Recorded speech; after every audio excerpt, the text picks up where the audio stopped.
Are you guys passionate for this fight? I talked with a young woman about how the land in her small town was being developed against the town's wishes. Una de esas estrategias es poner una serie de... They want to construct Walmart. There's other community where they want to construct highways, so it's a part of the destruction of their land. And it's not just the Walmart or the highway, it's more what it represents, and it's overconsumption, and this causes environmental damage because it's killing the local economy also and the local way of life. Having made it through several police and military checkpoints, we finally arrived in the historic town of Chichen Itza. Okay, so we finally arrived in Chichen Itza, except this isn't quite the victorious end we were looking forward to. They planned to have this whole ceremony out actually the pyramids of Chichen Itza and a Mayan pyramid, which would have been really cool, but instead I just found out the news that the police decided that the park of the pyramid was closed early. It was ironic. Chichen Itza was Mayan land, and yet the Mayan group here couldn't perform a ceremony on their own land. The indigenous group said that this was common, that there was numerous land grabs happening in Mexico of indigenous land, using it for development and tourism.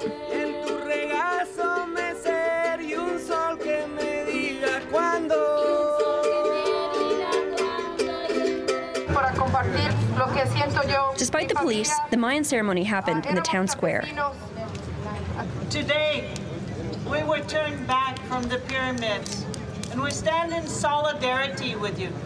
Dakota Makoche Hemataha. I come from the Dakota land to the north. For hundreds of years, they've tried to put out our fire as indigenous peoples. I come here today to show ourselves and to show the world that fire is not extinguished.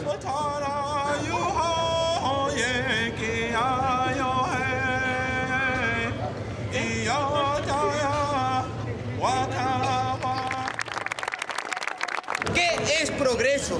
Muerte de ríos, extinción de especies, bombas atómicas en proceso, partidos políticos...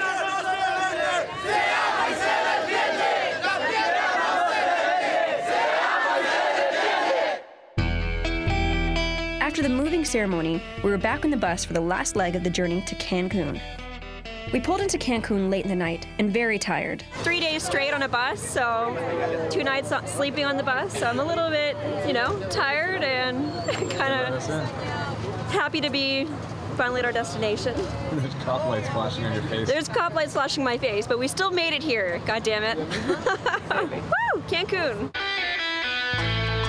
The government had forced the Via Campesina group far away from the UN Climate Summit and instead right beside the federal police station.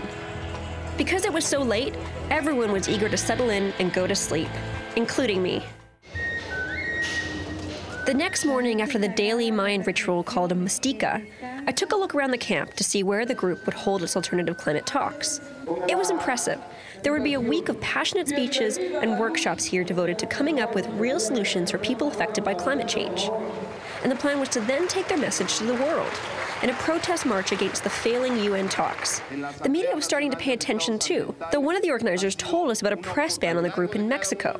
For television, we don't exist. And there are 2 big TV corporations in Mexico, and for them we practically are non-existent because they are part of the business. They receive money for the publicity of the corporations that are destroying the environment in local communities. So if they show a piece or show the news about what's happening in Salamanca or in El Salto or in Veracruz, the companies that are destroying the environment, they are afraid that the companies will withdraw their publicity money from those TV networks. I caught up with some of our friends to get their thoughts on the journey and finally being here in Mexico. Hubieron dos tipos de momentos especiales. Some good times and there were some bad times, and then the good times were especially when she interacted with the communities and they opened their arms to them, and it's really sad to see that such beautiful communities are facing diseases like cancer, which are spread by transnational corporations, and facing repression from security forces of the state.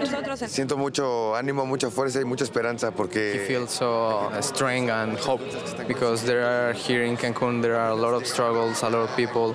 There's a lot of strength here that they can do something and learn much. We are here, we are really happy.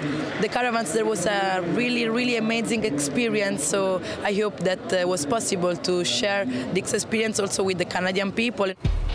Before the big march, I wanted to see what it was like inside the actual UN summit.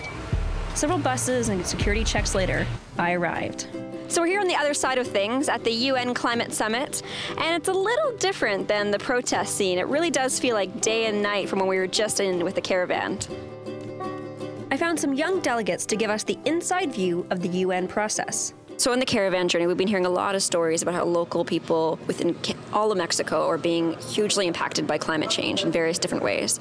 Is there any sense of these kinds of stories, how people are being impacted right now in the UN talks? In terms of like the main plenary where everyone kind of comes together to listen and talk about an agreement on climate change, I don't think those voices and those human perspectives are heard. It's often young people and often the indigenous constituents that are sort of like formally recognized by the UN. It's usually those people that are the ones to bring up the human side of climate change. The youth role is very much one of bringing a bit of a moral voice to these meetings. So if you're a negotiator and you're 60 years old, yeah, 2050, you're probably not going to see it. But if you're 16 or 25 or 29, then yeah, you are. In the caravan journey that I've been on, there's been a lot of criticism of the UN process. Do you believe in the process here, that it actually works? It's not the process that's the problem here, it's the politics.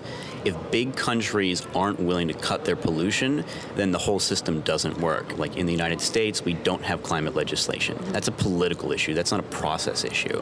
And the same way with Canada, you know, this unelected Senate just killed the climate bill. That's not a process issue. That's a politics issue. Since I started coming to these meetings in Montreal in 2005, I've kept on hearing about next year and the year after and 3 years from now. And we're going to start up this track to deal with this in 5 years. And I'm starting to wonder, too, when this agreement will be reached. Though it was tempting to stay in the fantasy resort for a margarita and a swim, I headed back to join the march, now in full swing. Libertad, libertad, a los presos por luchar. Red no, Cochabamba sí. Red no, Cochabamba sí. So it's really important that they know that what they do over there in the UN is not representing what people really want. We should not wait for a revolution to have fun. We should start now, and that's what it is. The resistance should be fun.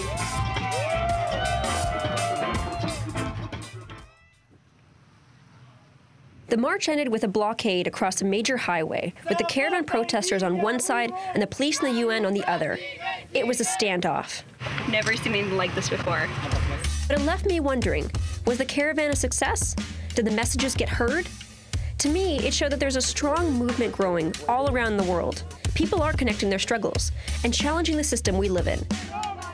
In the end, the UN talks in Cancun agreed on a few things, including providing money to countries already facing the effects of climate change, like here in Mexico. But many activists argue that it's too little, too late, and that the big issues weren't even talked about, like limits to our polluting ways.